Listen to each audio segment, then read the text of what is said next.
want $200,000, but I won't tell my husband. Plus updates. Original post. I, 26 female, and my husband, 26 male, have been married for almost 2 years. For the past year, I've been the breadwinner, and I'm not okay with this. Hubby lost his job after some budget cuts, and since then, he's been doing nothing but play video games. At first, he went to interviews, but that stopped after 2 months. And no, he isn't doing any chores either. We used to split chores 50-50, but now he isn't even doing his 50%.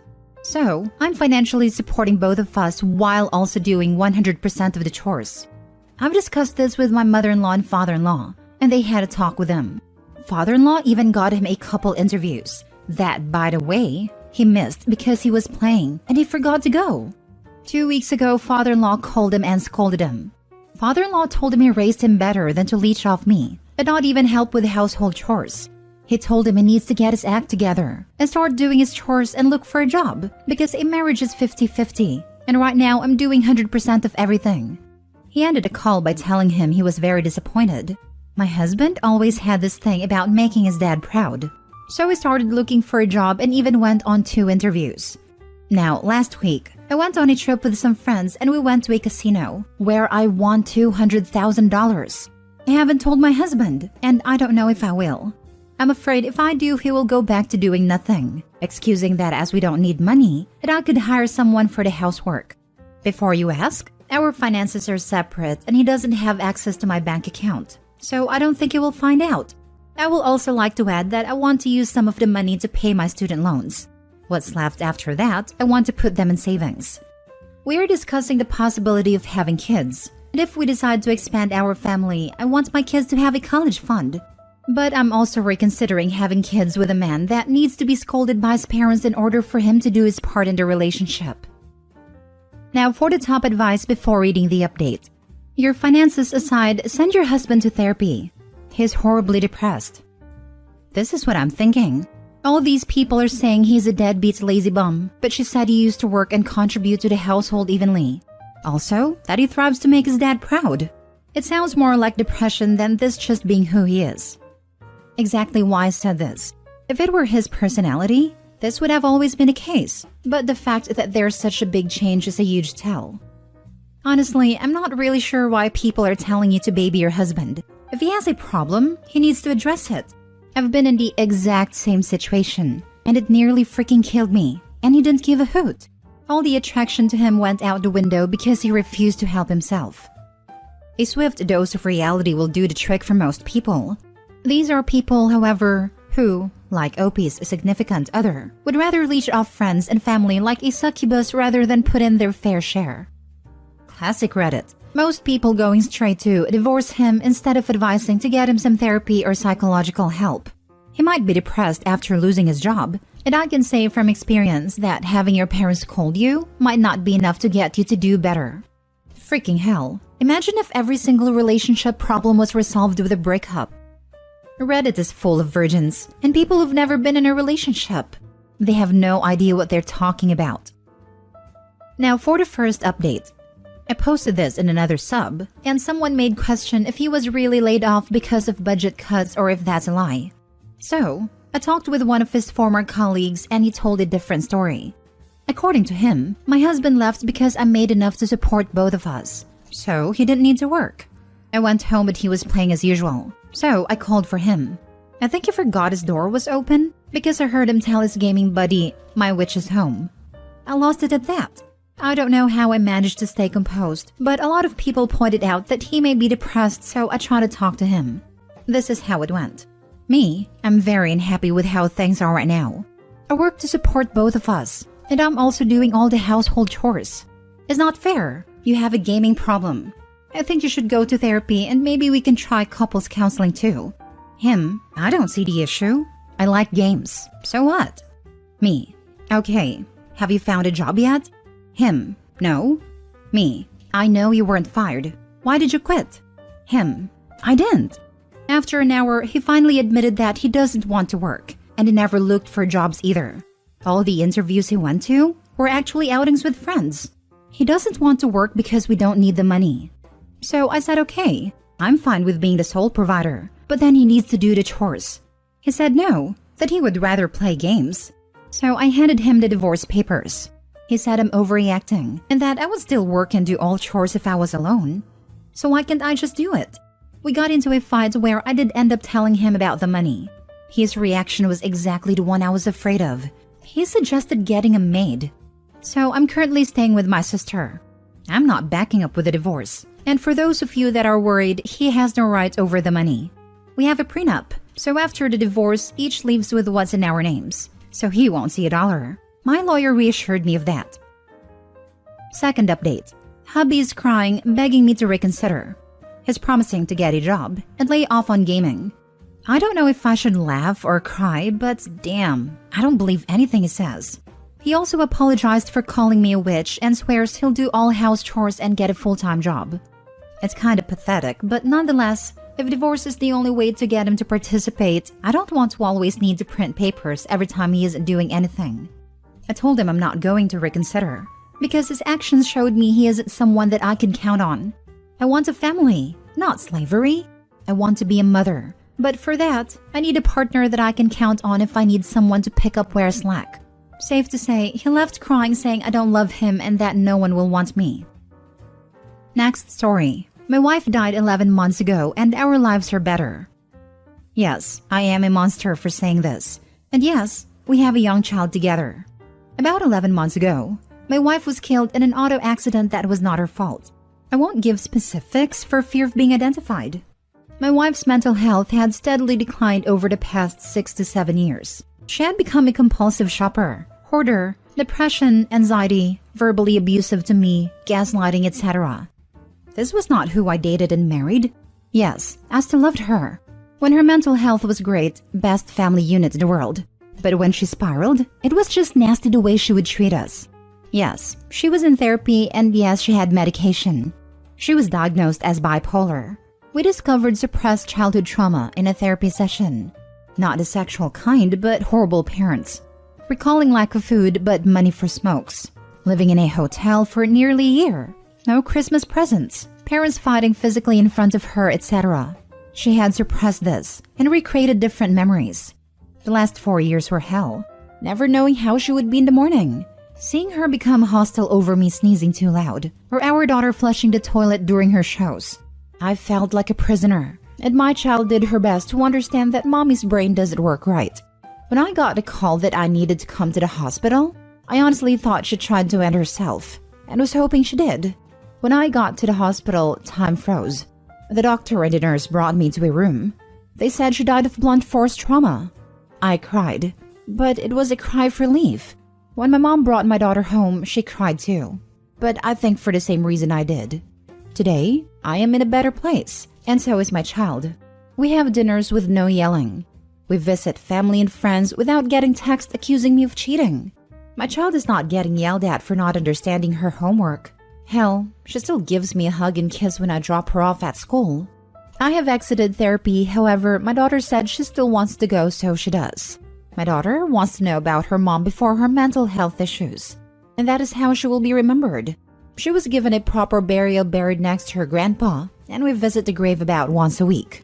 We got a decent settlement for the accident. Paid off our home, and I put the rest in trust for when the kid turns 18. I recently started dating a friend. It's so weird. I'm not used to normal dates or having another adult ask me how my day was. She made me breakfast, and I forgot what it was like to have someone care for me. Thank you for reading. I just came here to say that you're not a monster. It's hard seeing someone you love go through something like this. My mother is bipolar, but I have thoughts sometimes that definitely scare me. I'm glad you're happy now and can finally live the life you wanted. Sounds like wife was very bad and especially alarming that she was acting that way towards the child as well. From what I can see, she wasn't taking therapy/medication and other activities close enough to action. And the mistreatment started ramping up basically after they had a child together.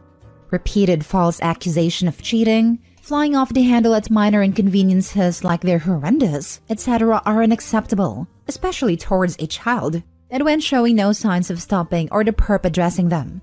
At that stage of boundaries being consistently ignored or impossible to set, relationship has to end for the safety of the kid and their upbringing. Even without a kid, a relationship like that is rotten and must end. Victim doesn't deserve to be treated this way. Exposure and victimhood to DV severely harms children. And OP, if you haven't already, get your kid DV counseling/therapy. Otherwise, your kid is at risk of developing severe issues and mental illness. People like your wife are rarely just horrible with no trauma or illness of their own. There's almost always some underlying thing, like OP's wife's case, that influences it. But as difficult as it is, the behavior cannot remain in a relationship, especially if it's continuously escalating, and there's a refusal by that person to address the root causes and recognize what they're doing. At that mark, no one benefits at all from the relationship. The person's actions will get worse, and the root trauma will be coped with by hurting others. Victim is traumatized by repeatedly being attacked, and child is traumatized to dangerous extents. I think you need to put the house in a trust for her too, since it was paid off with money you got for the settlement. Just in case you marry someone and anything happens to you, she will have rights to your house. I had not thought of that. Good idea. Also, if you haven't already, update your will now. That broke my heart to read, pal. Glad you're doing good now. I'm not asking to be an a-hole, but why couldn't you have left her? Because I loved her mainly. But also, I could not afford a divorce. She would have won alimony, and due to my work schedule, most likely full custody, making me a weekend dad. Last story. I have imaginary dates with my late husband every week. I just wanted to let this out. I've never told anyone about this, and I've never used Reddit before, so bear with me. I'm a 36-year-old woman, and I lost my husband 11 years ago. Every Saturday night, we would go out on date. We started when we were 16 and he got his license, every single week until we were 25 and he was taken from me. It was really, really hard for me. I had more than a few grippy sock vacations. I broke everything in my home out of sadness. Fortunately, it was after I moved a lot of his things to our bedroom, so nothing of his was harmed. I was in grief counseling for 4 years, until they finally gave me off to another therapist who I see twice a week. All I ever talk about is how much I miss my husband. The only thing that brings me happiness is my loyalty to him. It's something I'm very, very proud of. Even though he's gone, I still wear my rings, and I've stayed 100% faithful to him, and I'm going to continue to do that for the rest of my life. It makes me happy when I think about it. One day, when I see him in heaven, I'll be able to tell him I stayed faithful to him, and I'm still his wife forever. I have his senior portrait on my bedside along with his ashes. It's the first and last thing I see every day. One thing that helps me cope with it is kind of weird. I have imaginary date nights with him. I put on his favorite dress, I'll put on my makeup and do my hair. I cook one of his favorite meals. I make both of us a plate and I just sit there and eat. And I pretend he's across from me and we're eating together. Then I pour both of us a glass of champagne. I've always hated the taste, and before it passed, I was 100% sober my entire life. But it makes me feel like I'm connected to him when I drink it, as he loved champagne. I'll pretend he's drinking it too, and we'll get a little tipsy together. Then I'll take him upstairs and go into the bathroom, and put on some lingerie for him. Then he watches me take it off, and then I go into the bottom of my drawer. And I have a toy that's the same size as his member, and I use it and pretend it's him and we're being intimate. I moan his name really loud when I do it too. Then the next morning I wake up and I clean everything up. I clean up his food that obviously was never touched, and his full glass of champagne, and I go about my day. I know it seems crazy, but it's something that brings me joy. It makes me happy. And please don't try to convince me to not stay loyal to my husband. Staying loyal to him brings me true happiness. And if you have a problem with that, please just keep that to yourself. I'm sorry. I feel really sad reading this. Love has such patience, and that's why love is beautiful and sad at the same time. Opie, do whatever makes you happy. No one is gonna judge you. You live your life the way you want it. If you want to have dates with the love of your life, do it. If you want to love him until the last day of your life, love him as much as you want. At my first big kid job, I worked closely with a bookkeeper, a lovely woman, and a great painter whom I adored. Her husband had died many years before our meeting, and while she spoke of him often enough, she only ever spoke of his death once in the time we knew each other. I don't remember the conversation exactly. I just remember her saying that he had been sick for a while there, but now he's just invisible. That struck me, and so did the way she said it. Like his death was just an aesthetic side effect of an otherwise benign condition. one they laughed about together, like a little inside joke between them. She didn't elaborate beyond that, and she didn't need to. It was plain on her face that the love they shared was just as alive in that moment as it was before he up and turned invisible on her. I'll never know the story of their relationship or how she arrived at her perspective on the loss she had suffered. But I do know that whenever I'm faced with loss or grief, I think about Mary and her invisible husband, and I can't help but smile. I think connections between people have a much longer shelf life than people themselves. And with that in mind, I hope you continue to enjoy the heck out of your date nights. My husband died a year ago, and in my dreams when he's there, it doesn't feel like a dream. It feels like he's actually there. We are always talking about something. We did a lot of that. It feels like I should be able to touch him, but I can't. All those weird things that make a dream are never there when he is. I wake up from the dream and it feels like he's probably still there.